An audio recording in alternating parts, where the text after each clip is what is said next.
భగవద్గీత 18 అధ్యాయములు 700 శ్లోకముల తాత్పర్యమే ఈ సంపూర్ణ భగవద్గీత.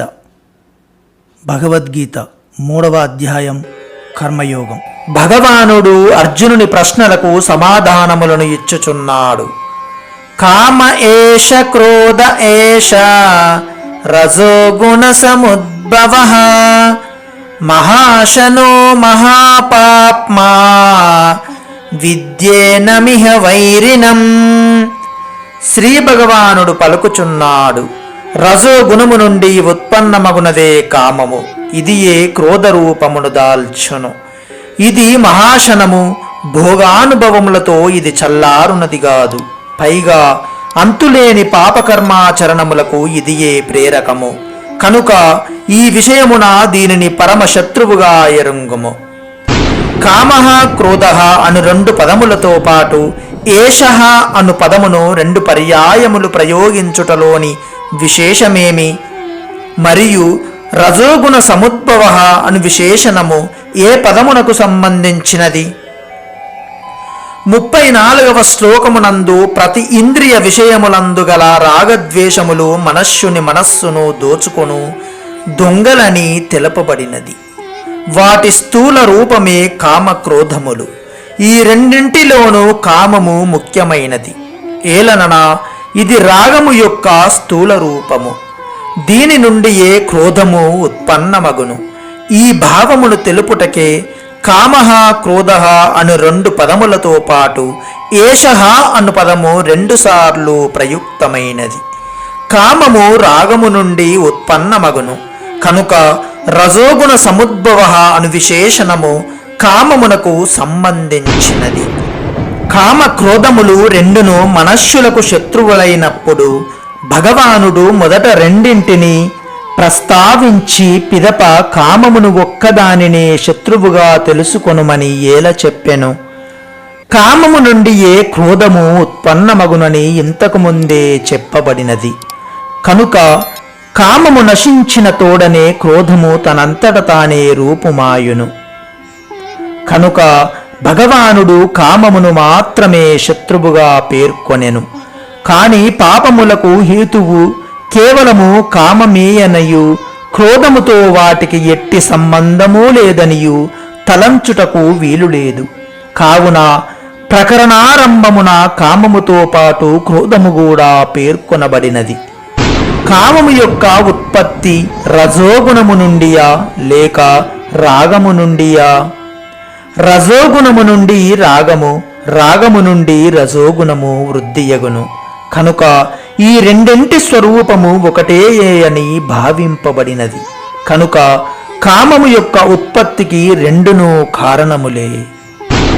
కామము మహాశనః అనగా ఎంతకును తృప్తి చెందనది అని అనుటలోని విశేషమేమి?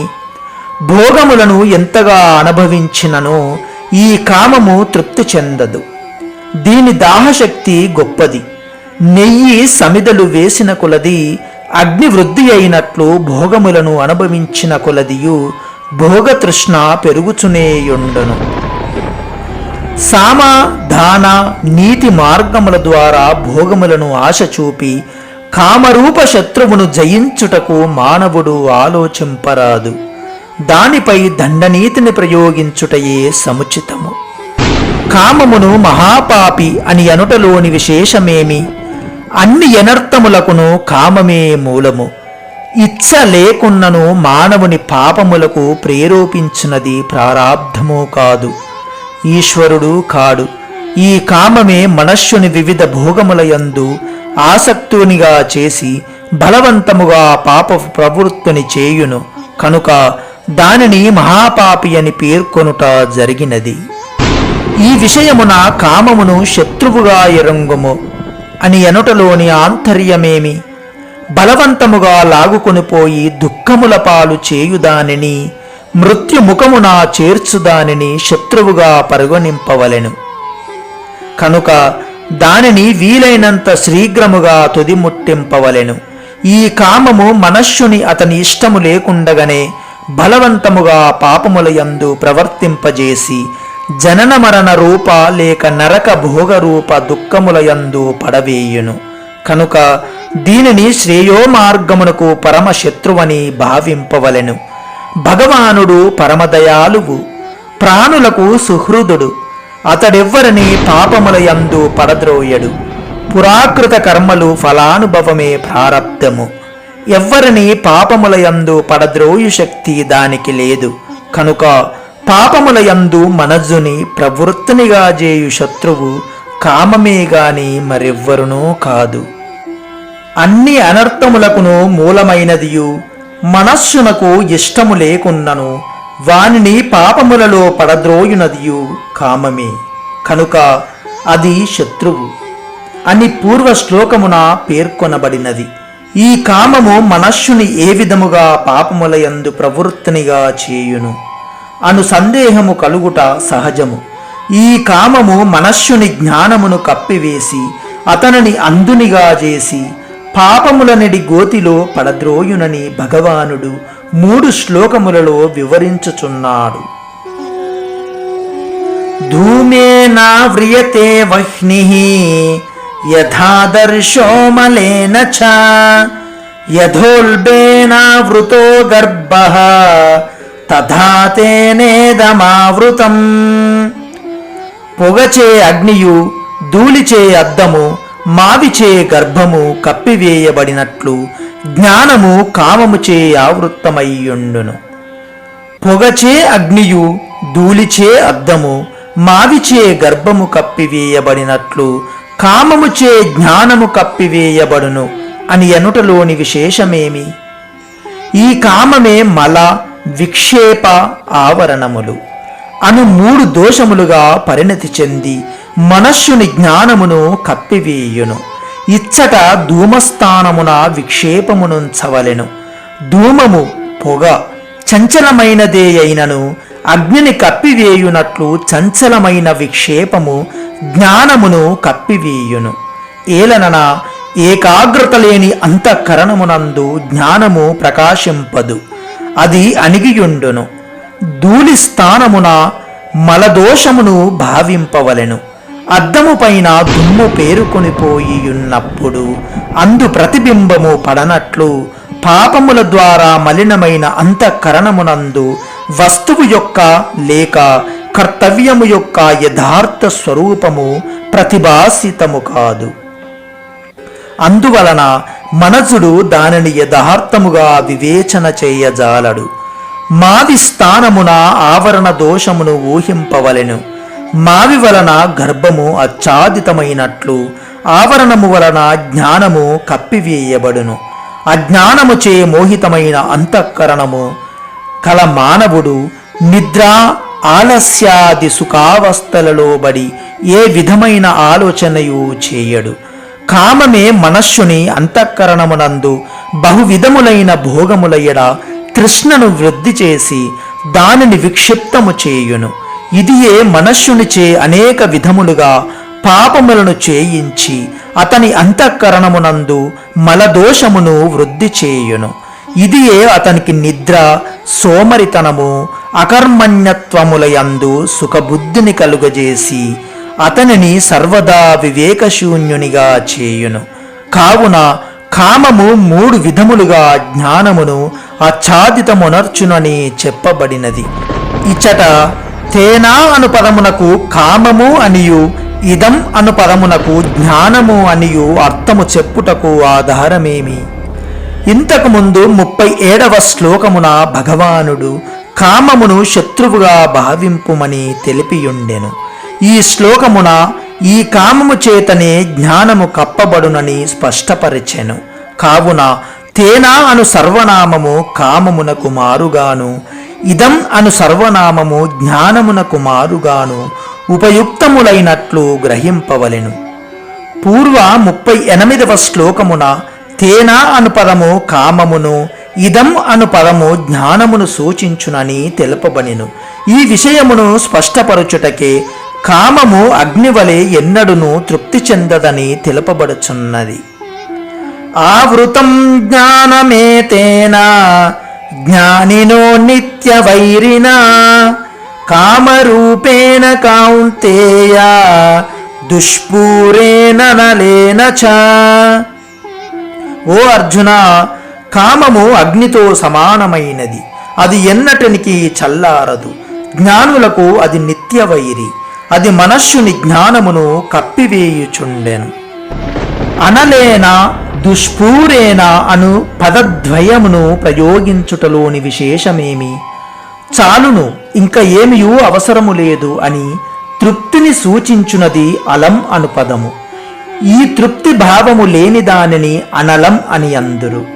అగ్నిలో నెయ్యి ఇంధనములు ఎంత వేసినను అది తృప్తి చెందదు. కనుక అగ్నికి అనలము అని పేరు. ఏ విధముగను దాని తృష్ణను పూరించుట వీలు పడదు.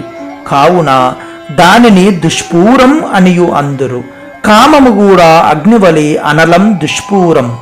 మానవుడు విషయ భోగములను అనుభవించిన కొలదియు అగ్నివలే వాటి ఎడ కామము వృద్ధియగుచునేయుండును, కాని తృప్తి ఏర్పడదు. యయాతి పెక్కు భోగములను అనుభవించిన పిమ్మట చివరకు ఇట్లనెను: నజాతు కామః కామానాముపభోగేన శామ్యతి హవిషా కృష్ణ వర్త్మేవ భూయ ఏవభివర్తతే. విషయములను అనుభవించుట వలన కామము ఎన్నటికీ చల్లారుట జరగదు. నెయ్యి పడుట వలన వృద్ధియగు అగ్ని జ్వాల వలె అది అధికమగుచునేయుండును.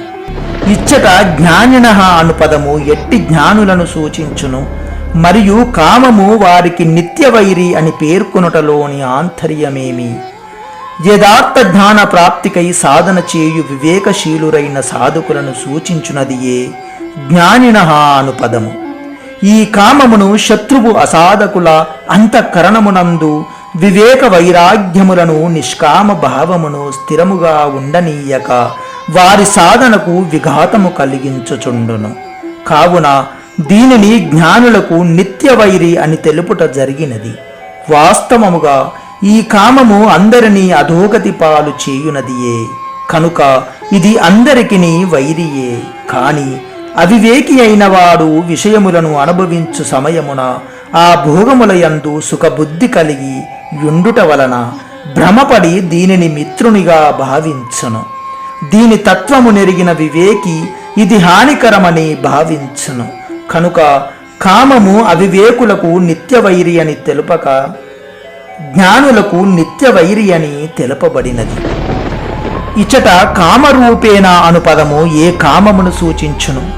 ప్రాపంచిక విషయ భోగముల ఎడగల కోరికలను తెలుపునదియే ఇచ్చటి కామరూపేణ అను పదము.